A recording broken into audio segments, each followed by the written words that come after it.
Hurricane Ike, which slammed into the Gulf Coast of Texas with a vengeance early this morning. Ike is still a Category 2 hurricane, packing 110-mile-per-hour winds at this hour. The storm is likely to weaken as it makes its way inland, but hasn't done so yet. Ike is expected, though, to remain a hurricane. The early shows Dave Price riding out the storm in Clear Lake, Texas, which is kind of in between Galveston and Houston.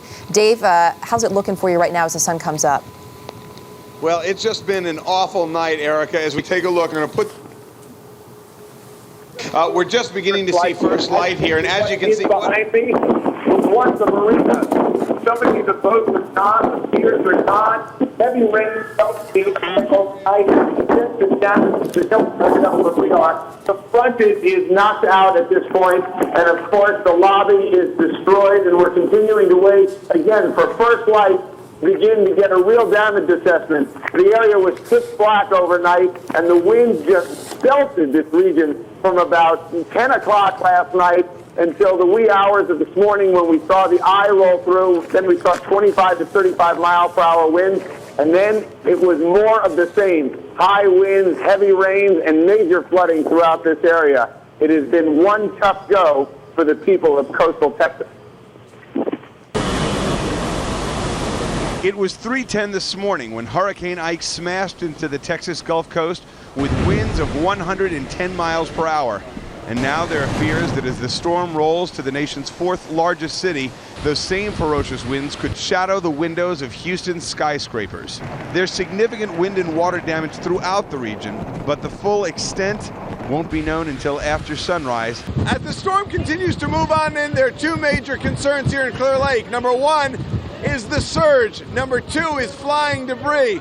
This is what's come down off of the hotel, and it's flying all over the place. This and insulation, and of course, we have trees and branches and other debris floating through the area.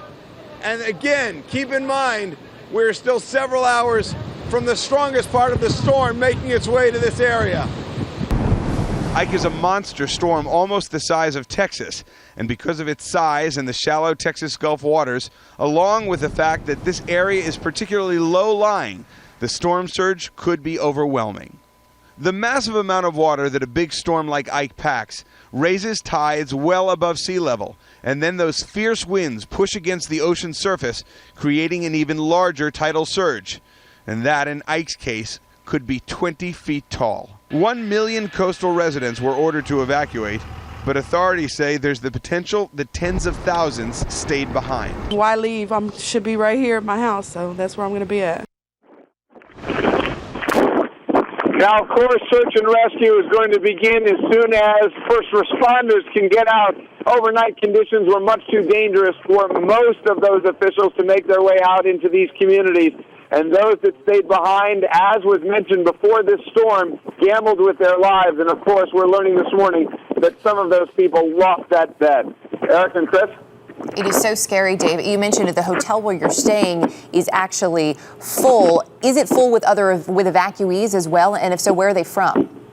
Well, there are evacuees from all across the area that have come in from the regions most exposed to the coastline.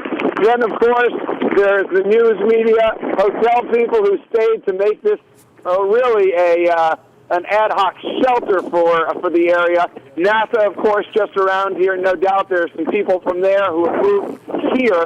NASA evacuated their property. But overnight, we lost power here. The building has sustained very heavy damage. But, of course, we won't know what the region, the area looks like around here until light comes up. But just surveying the property around here, it's just terrific in the most literal sense what kind of damage a storm like this can do. And we have hours yet left to come, Erica.